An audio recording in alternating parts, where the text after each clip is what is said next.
Friends, welcome back to my channel. আজকে আমরা এই ভিডিওর মাধ্যমে দেখে নেব, আপনারা হয়তো সকলেই জানেন ইতিমধ্যেই কিন্তু পাবলিশড হয়ে গেছে যে 7 দফায় কিন্তু এবারের লোকসভা ভোট হতে চলেছে। আপনারা হয়তো সকলে জানেন, দেখুন দেখতে পাচ্ছেন জেনারেল ইলেকশন 2024 পরিষ্কারভাবে আপনারা দেখতে পাচ্ছেন এখানে কটা ফেসে ভোট হচ্ছে, কোন কোন জেলায় কবে হচ্ছে, সমস্ত কিছুর কিন্তু এখানে শিডিউল ইতিমধ্যে করে দেওয়া হয়েছে। দেখুন এখানে পরিষ্কারভাবে বলা রয়েছে জেনারেল ইলেকশন 2024 শিডিউল আপনারা দেখতে পাচ্ছেন। ফেস 1 19 এপ্রিল 2024, অর্থাৎ আপনাদের শুরু হচ্ছে 19 তারিখ থেকে, এবং আমরা যদি দেখি ফেজ 7 যেটা শেষ হচ্ছে 1 জুন তারিখ, অর্থাৎ জুন মাসের যে 1 তারিখ তখন কিন্তু এই ভোট শেষ হচ্ছে।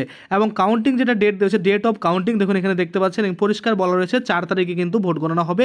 এই যে এবারে 2024 সালের লোকসভা ভোট হতে চলেছে। তো চলুন আমরা দেখে নেব এই যে ফেজ 1 রয়েছে, অর্থাৎ 19 এপ্রিল 2024-এ কোন কোন জেলায় ভোট হতে চলেছে, এবং ফেজ 2 যে রয়েছে 26 এপ্রিল কোন কোন জেলায় ভোট হতে চলেছে, এবং ফেজ 3 যে রয়েছে কোন কোন জেলায় রয়েছে, এরকম করে প্রত্যেকটা ফেসে কবে কবে কোথায় কোথায় ভোট রয়েছে, অর্থাৎ আপনাদের জেলায় কবে ভোট রয়েছে সেটাই কিন্তু আজকে আমরা এই ভিডিওর মাধ্যমে দেখে নেব। তো চলুন বেশি দেরি না করে ভিডিওটা শুরু করা যাক। ভিডিওটা শুরু করার প্রথমে আপনাদের যে কাজটা করতে হবে, এই যে দেখুন এখানে একটা লাইক বাটন রয়েছে, এখানে ক্লিক করে ভিডিওটাকে লাইক করতে হবে। আর সাথে দেখুন এখানে সাবস্ক্রাইব বাটন রয়েছে, এখানে ক্লিক করার পরে নোটিফিকেশন বেল আইকনটা আসবে, এখানে ক্লিক করে আপনারা অল নোটিফিকেশন বেল আইকন যেটা রয়েছে সেটাকে অন করে দিবেন। তাতে করে কি হবে, যখনই আমি কোনো নতুন ভিডিও আপলোড করবো সেটা নোটিফিকেশন আপনার কাছে পৌঁছে যাবে। আর যারা আগে থেকে সাবস্ক্রাইব করে রেখেছেন তাদেরকে অসংখ্য ধন্যবাদ।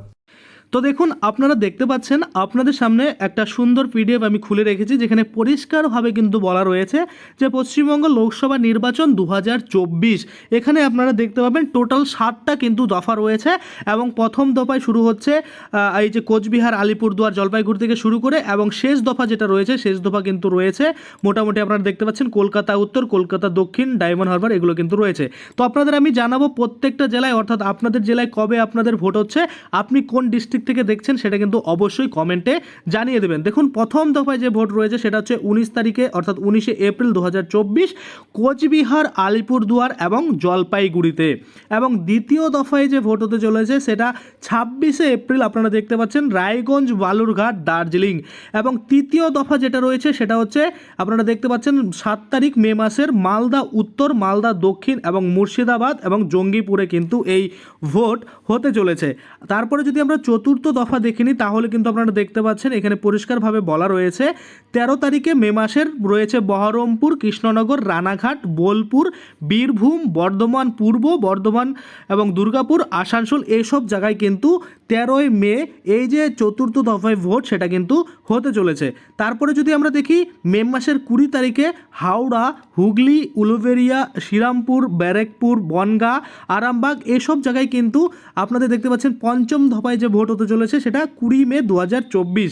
তারপরে যদি আমরা ষষ্ঠ দেখি দফায় সেটা কোথায় রয়েছে, দেখতে পাচ্ছেন 25 তারিখ মে মাসের এখানে পুরুলিয়া, বাঁকুড়া, বিষ্ণুপুর, ঝাড়গ্রাম, মেদিনীপুর, কাঁথি, তমলুক, ঘাটাল, এইসব জায়গায় কিন্তু মে মাসের 25 তারিখে ভোট হতে চলেছে আপনারা দেখতে পাচ্ছেন। এবং তারপরে যেটা দেখবো একদম লাস্ট যেটা রয়েছে, অর্থাৎ সপ্তম দফায় যে ভোটটা হতে চলেছে সেটা কিন্তু জুন মাসের 1 তারিখ, অর্থাৎ 1 জুন কলকাতা উত্তর, কলকাতা দক্ষিণ, ডায়মন্ড হারবার, মথুরাপুর, জয়নগর, যাদবপুর, বারাসাত, বসিরহাট, দমদম, এইসব জায়গায় কিন্তু 7 দফায় ভোট হতে চলেছে, যেটা কিন্তু জুন মাসের 1 তারিখে। আবারও একবার আপনাদের আমি দেখাতে চাইবো এই যে পশ্চিমবঙ্গ লোকসভা নির্বাচন 2024 সেটা দেখতে পাচ্ছেন 7টি দফায় টোটাল কিন্তু হচ্ছে। প্রথম দফা শুরু হচ্ছে 19 তারিখে এপ্রিল মাসের, এবং শেষ দফা যেটা রয়েছে অর্থাৎ সপ্তম দফা সেটা হচ্ছে জুন মাসের 1 তারিখ। এর মধ্যে কিন্তু ভোট কমপ্লিট হচ্ছে। আপনাদের যদি একটু দেখাই তো আপনারা দেখতে পাচ্ছেন 19 তারিখের পরে ডাইরেক্ট 26 তারিখে ভোট আছে, তারপরে কিন্তু আবার মে মাসের 7 তারিখ, তারপরে মে মাসের 13 তারিখ, তারপরে মে মাসের 20 তারিখ, তারপরে মে মাসের 25 তারিখ, তারপরে কিন্তু 1 জুন, তাহলে কিন্তু কমপ্লিট হয়ে যাচ্ছে। তো এই যে আপনারা ভিডিওটা দেখছেন কোন ডিস্ট্রিক্ট থেকে অবশ্যই কিন্তু আপনারা কমেন্টে জানাবেন, এবং এর পরবর্তী লোকসভা নির্বাচনে কি আপডেট রয়েছে অবশ্যই কিন্তু দেখতে আপনারা চ্যানেলটাকে সাবস্ক্রাইব করে পাশে যে বেল আইকনটা থাকবে ওখানে ক্লিক করে কিন্তু নোটিফিকেশনটাকে অন করে রাখবেন। তাতে করে কি হবে, সবার আগে নিত্য নতুন খবর কিন্তু আপনারা নিজেদের মোবাইল ফোনের মাধ্যমে পেতে থাকবেন। আশা করি আপনারা বুঝতে পারছেন। আজকের জন্য ভিডিওটা এখানেই শেষ করব। যদি ভিডিওটা ভালো লাগে অবশ্যই একটা লাইক করে দেবেন। যদি আমার চ্যানেলে প্রথমবার ভিজিট করে থাকেন নিচে একটা রেড কালার সাবস্ক্রাইব বাটন দেখবেন, ওখানে ক্লিক করে সাবস্ক্রাইব করতে পারেন। আর সাথে যে বেল আইকনটা রয়েছে ওখানে ক্লিক করে বেল আইকনটাকে এনেবল করে দেবেন। তাতে করে কি হবে, যখনই আমি এই ধরনের কোনো ভিডিও বানাবো সেটার যে নোটিফিকেশন সেটা কিন্তু আপনার কাছে পৌঁছে যাবে। ধন্যবাদ।